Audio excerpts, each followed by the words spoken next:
Now let's talk about screenshots on the iPhone and how can you make the pictures clear on that image, right? So there are some things you should know, of course.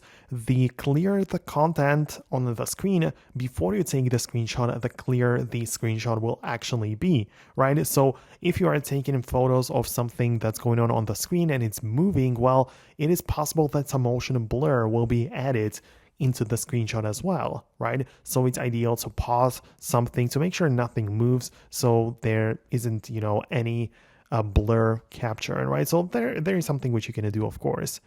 However, you can also edit the photos later on in the Photos app. So you can, for example, go to the, Photos, open it up in the full screen, and at the bottom, we have the Edit button. This lets you change the brightness and the shadows, colors, all of the usual stuff. But toward the end of these options and buttons, we also have the tools which change the sharpness, definition, and it can also reduce the noise.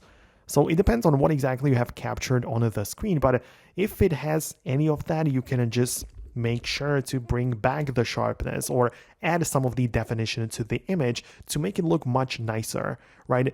It's not guaranteed to make it, make the quality that good, or perhaps it's not going to be that noticeable for you, but it is at least worth giving a try. So if you manage to do something, let me know about it. But if you have something completely different in mind when you look this up, let me know about that as well. It's likely I'll make an updated video about it as well. Thanks a lot for watching and stay tuned so you don't miss the updates and all of the later things. Subscribe and I'll see you later in the next videos as well.